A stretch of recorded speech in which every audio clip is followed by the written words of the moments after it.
روزے میں انجیکشن لگوانے کا حکم۔ یہاں یہ بات بھی قابل ذکر ہے کہ عام طور پہ ہمارے یہاں روزے کی حالت میں انجیکشن لگواتے ہیں، اس کا کیا حکم ہے جان لیں۔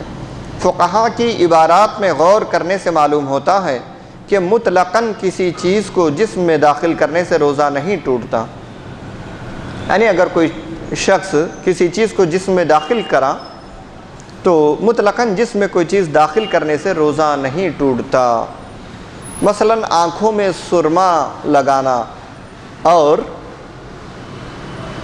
دوا ڈالنے سے روزہ نہیں ٹوٹتا، بلکہ روزہ ٹوٹنے کا مدار، روزہ ٹوٹنے کی اصل وجہ اس بات پر ہے کہ کوئی چیز معدے یا دماغ میں داخل کی جائے۔ اس بنا پر روزے کی حالت میں انجیکشن لگوانے سے روزہ نہیں ٹوٹتا۔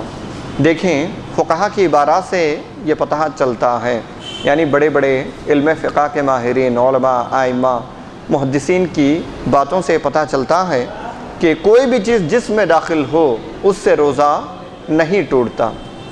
مثال کے طور پہ ہم سرما آنکھ میں لگا لیتے ہیں، اس کا اثر آنکھ کے اندر جاتا ہے، بسا اوقات سرمے کا ذائقہ حلق تک بھی محسوس ہوتا ہے، اس کے باوجود بھی روزہ نہیں ٹوٹتا۔ یوں ہی آنکھ میں دوا وغیرہ ڈال لیتے ہیں تو اس سے روزہ نہیں ٹوٹتا۔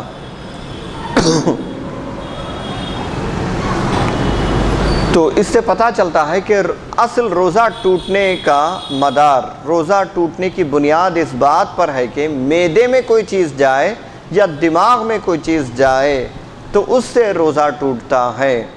کوئی چیز ایسی ہو جو دماغ پر اثر انداز ہو یا معدے پر اثر انداز ہو، معدے میں چلا جائے تو اس سے روزہ ٹوٹتا ہے۔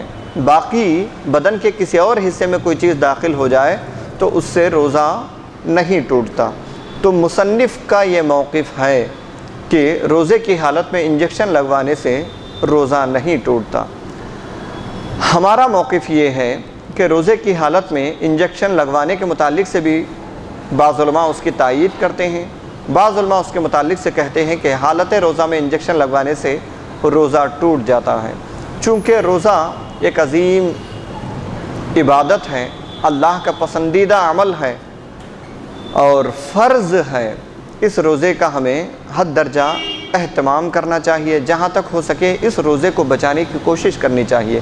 ہمارے نزدیک بہتر یہ ہے کہ اگر کسی کو انجیکشن لگوانے کی ضرورت ہے، انجیکشن لگائے بغیر کوئی چارہ نہیں ہے، انجیکشن لگائے بغیر کوئی صورت نہیں ہے انجیکشن سے بچنے کی، زیادہ پریشان ہے یا انجیکشن لگانا بہت ضروری ہے، تو اس صورت میں روزے کی حالت میں انجیکشن لگوائے تو اس کے لیے حکم ہے کہ روزہ نہیں ٹوٹے گا۔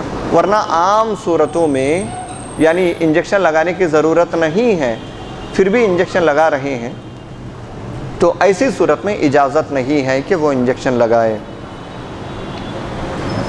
خلاصہ کلام یہ ہے، بہتر یہی ہے کہ بالکل سخت ضرورت ہو تو انجیکشن لگوائے، ورنہ انجیکشن نہ لگائے۔